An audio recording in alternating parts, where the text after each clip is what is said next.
Brokerage हाउसના radar ઉપર કયા stock છે એની પણ વિગત લઈ લઈ. Yash, good morning. Good morning guys. અને શરૂઆત કરીએ સૌથી પહેલાં ખાસ હિન્ડાલ્કોથી. હિન્ડાલ્કો માટે સૌથી પહેલાં એફરીસ તરફથી તમને રિપોર્ટ જોવા મળશે કે જ્યાં તમને બાય કોલ છે અને લક્ષ્ય 560 રૂપિયાથી વધારીને 610 રૂપિયા પ્રતિ શેર કરી દેવામાં આવ્યા છે. તેઓનું કહેવું છે કે નાણાકીય વર્ષ 2022-23ના EPS એસ્ટિમેટ્સ છે તે તેમણે 7 થી 13% સુધી વધાર્યા છે, જે પર્ટિક્યુલરલી એલ્યુમિનિયમ પ્રાઇસીસ વધી રહ્યા છે એના બેઝિસ પર આ વધારો કરવામાં આવ્યો છે. રિસન્ટલી જે કંઈ પણ એલ્યુમિનિયમ પ્રાઇસીસમાં રેલી થતી જોવા મળી છે એના કારણે થઈને અર્નિંગ્સ આઉટલુક અહીંયાથી વધતો જોવા મળી રહ્યો છે. CLSA તરફથી હિન્ડાલ્કો માટે થઈને તમને મેન્ટેન જોવા મળશે બાયનું રેટિંગ અને લક્ષ્ય અગેન અહીંયા 535 રૂપિયા પ્રતિ શેરથી વધારીને 570 રૂપિયા પ્રતિ શેર કરી દેવામાં આવ્યા છે. તેમનું કહેવું છે કે જે મેનેજમેન્ટ દ્વારા સસ્ટેનેબલ સ્ટ્રેન્થનું ઇન્ડિકેશન અહીંયાથી આપવામાં આવ્યું છે ખાસ તેના પર તેમની નજર છે, જે ખાસ નોવેલિસ છે, એલી પ્રાઇસીસ છે એના કારણે થઈને અસર તમને જોવા મળશે. ખાસ જે કંઈ પણ સેમિકન્ડક્ટરની શોર્ટેજની ઇમ્પેક્ટ છે તે જરૂરથી અહીંયા તેમને અસર પડી છે, પણ અહીંયાથી વધારે નેગેટિવ અસર થશે તેવી શક્યતાઓ પણ બહુ ઓછી જોવા મળી રહી છે. એટલે આ પરિસ્થિતિ પર પણ તેમનું ખાસ ધ્યાન બની રહ્યું છે અને એ કારણે થઈને તેમણે બાયનું રેટિંગ અને બંને જે રિપોર્ટ્સ આપણે જોયા હિન્ડાલ્કો માટેના બંનેમાં લક્ષ્ય જરૂરથી વધારવામાં આવ્યા છે.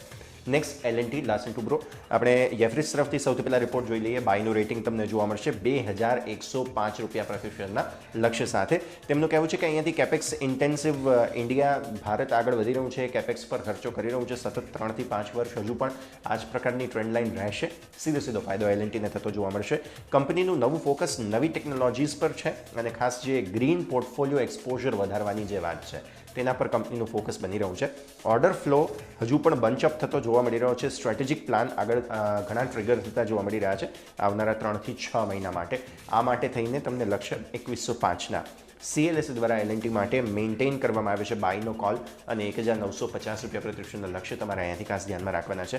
કંપની બુલિશ છે. કેપેક્સ સાયકલ જે છે તે પિકઅપ થતી જોવા મળી રહી છે. એના કારણે થઈને પર્ટિક્યુલરલી ભારતીય સરકાર તરફથી જે ખર્ચો થઈ રહ્યા છે, મિડલ ઇસ્ટ તરફથી સેકન્ડ હાફની અંદર જે કંઈ પણ ખર્ચાઓ થઈ રહ્યા છે, આ બધી પરિસ્થિતિ પર તેમની ખાસ અહીંયાથી નજર બની રહી છે. બુલિશનેસ એટલા માટે છે કારણ કે $122 બિલિયન બિડ પાઇપલાઇન જે છે તે જૂન એન્ડ સુધીમાં તેમણે જોયેલી છે અને આ કારણે થઈને તેઓ હજુ પણ બુલિશ છે.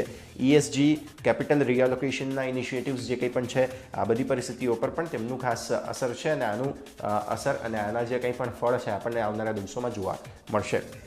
તો 2 કોલ જોયા આપણે L&T પર, બંનેમાં બાયનું રેટિંગ. Next Gujarat gas. આપણે આ 2-3 દિવસ પહેલાં પણ ગુજરાત ગેસના અમુક રિપોર્ટ્સ જોયા હતા.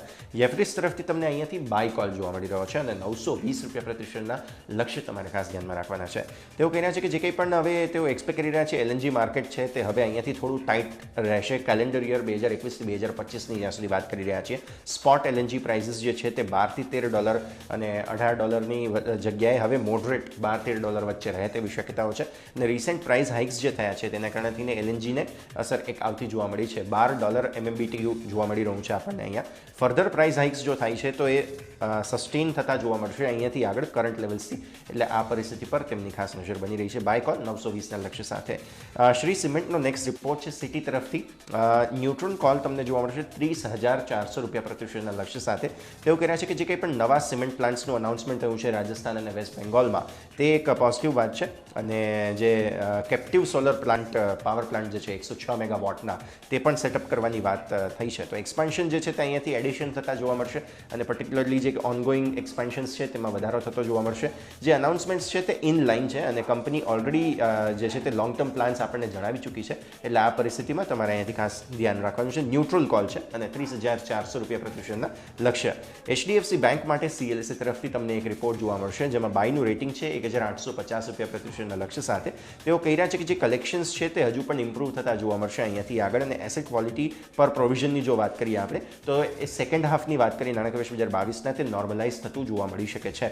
ગ્રોથ અહીંયાથી આગળ ડ્રાઈવ થતો જોવા મળશે. રિટેલ, SME, કમર્શિયલ સેગમેન્ટ્સ છે એ નથી. એટલે આના પર બાયનું રેટિંગ એટલા માટે જાળવી રાખ્યું છે. પણ સરોસાત HDFC bank, ICICI, axis, SBI તેઓ પ્રિફર કરી રહ્યા છે.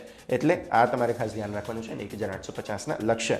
આજના દિવસનો અંતિમ રિપોર્ટ ઝોમેટો પર. આપણે ગઈકાલે એક મોટું ડેવલપમેન્ટ જે છે તે મેનેજમેન્ટના પર્સપેક્ટિવથી જોયું હતું. તો મોર્ગન સ્ટેનલી તરફથી એ બાદ એક રિપોર્ટ છે ઇક્વલ વેઇટના રેટિંગ સાથે 140ના લક્ષ્ય તમને અહીંયાથી ખાસ જોવા મળશે.